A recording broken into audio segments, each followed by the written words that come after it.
Hey there everyone, it's Haz here again, and Dragon Quest Monsters 3 is almost here. So in this video I'd like to show some of the monsters that I think everyone should have at the beginning and that are extremely powerful. In fact, they are the monsters I will be carrying over from the demo, or at least I hope I can. I'm still nervous about this, but fingers crossed. Now for those who don't know, apparently the monsters that do carry over from the demo progression we have are unfortunately not all of them we have on the farm, but sadly they said only the 8 monsters we have in our party, 4 as our main group and another 4 as reserves. So just in case, I advise everyone to have your favorite monsters equipped before getting into the full game. Additionally, progress also does not get carried over, as they said all monsters will be reverted back to their original form, which means they not only will be only level 1, but all your synthesis and traits and whatnot will be nulled, and the monster will have its basic stats it comes with, just like if you just scouted it in the wilderness. So with that said, it's actually not a big deal if we don't have perfect demo monsters, as only the synthesis itself matters, in which case some of the best monsters to carry over are the ones that are hard to synthesize, but not all of them. I actually recommend a few monsters that are particularly strong and good at the beginning of the game, so that you can progress faster and unlock content faster that will help you unlock all the features as soon as possible. And as I said before, progression is key to everything. The further you get, the easier it will be to level up, synthesize, and create the best group of monsters. Moving on, a lot of you have asked before, what monsters do I carry over from the demo? What are my favorites, or which ones in particular do I recommend? So in this video I'd like to show the monsters I specifically will start the full game with, most of them because I think they were the best monsters available, but also because they were hard to synthesize and will be very important materials in order to synthesize even more complex and stronger monsters. In my case, I will try to carry over 2 large monsters. I do not know if they carry over the size, apparently they do, but this is still a risk, so fingers crossed it will work and I won't be losing them. But even if they are going to be small sized, they'll be quite valuable. So first of all, of course, I will be carrying over my large Hunter Mech, the most valuable monster you can create in the demo by far, which is why I made a guide for it how to make one. This monster takes ages to synthesize, and so carrying it over will save lots of time in the full game, and it's also material for a future killing machine. The Hunter Mech is not only a very powerful early monster you can synthesize with good growth stats,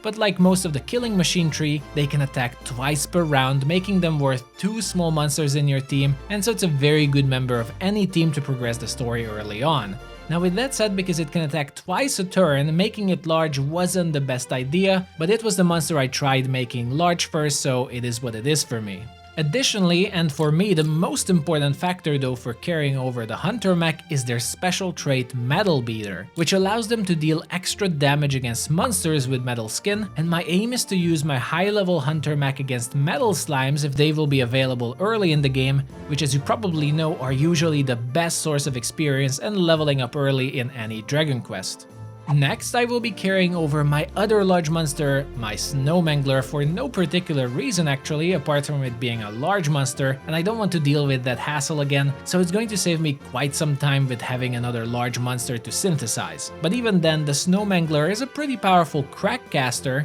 that has traits supporting it for even more elemental damage, and potentially one-hit KOs that make it a fairly good choice regardless. With those 2 large monsters in my party, that leaves me 4 small monster slots for the main game, so let's look at them. My first small monster to carry over will be my armored Wartois, who will be my primary support monster for healing and a defense monster at the same time, considering the Wartois is synthesized with a whopping 5 stars in defense, making it an incredibly tanky monster that's very hard to defeat, and on top of it, it rocks the excellent Fortifier talent tree that's full of very useful buffs for all kinds of monsters, and heal and mid-heal on top of it for healing, so for early game the Wartois will handle everything supportive for me without an issue. I synthesize my Wartois using a Bongo Drongo and a Vegan Dragora if you'd like to make your own.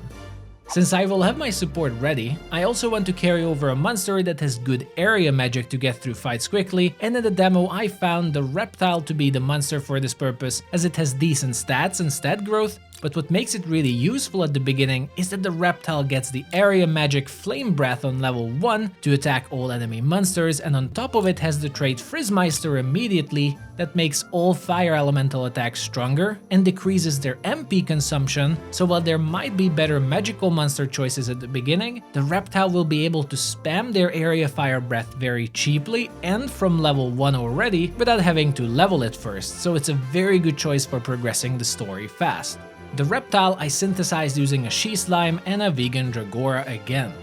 Moving on to another powerful monster choice I'll use is the Cannonbrawler. The Cannonbrawler is a very powerful physical fighter that hits particularly hard, but what makes it my primary choice from the demo is the trait Rendo Muster that will sometimes force the Cannonbrawler to use Muster Strength at the beginning of its turn, causing their next attack to be incredibly powerful that I found to be one of the strongest attacks in the demo and will serve me very well during boss fights or stronger monsters. Additionally, the Cannonbrawler also comes with its talent tree to use Bang, which is another great area magic against all monsters that can support my Raptile when we just need to get through a bunch of monsters in the way and speed up our campaign progression. I synthesized my Cannonbrawler using a Bongo Drongo and a Lips.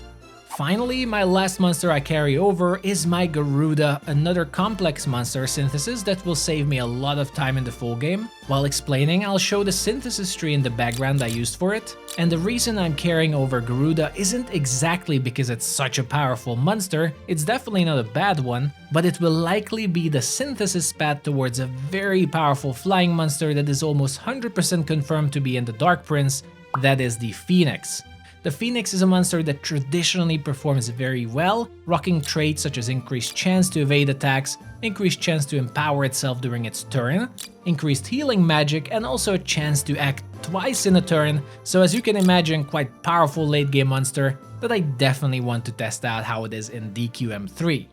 So those are my 8 monsters I'll try to carry over from the demo or start the full game with, well 6 to be precise, as 2 of them are large monsters for me. All of them are excellent choices and I'd recommend to have them, and if you don't have them in the demo, they are monsters I also recommend synthesizing early as they are very useful to have. Either way, if those are not the monsters you'd like to carry over, it's totally fine, as in the end, it's all about fun in Dragon Quest monsters and you should be using the team you enjoy playing as. There are tons of different ways to make them powerful, and there's not going to be just one way to be good at the game. Thank you very much for tuning in. That's today's video for the launch of Dragon Quest Monsters 3. I will be covering the full game, of course, with all the tips and help I can find, and I'll share them with you as soon as possible, so if interested, make sure to like and subscribe. Thank you for watching again, take care everyone, and I'll see you all the next time.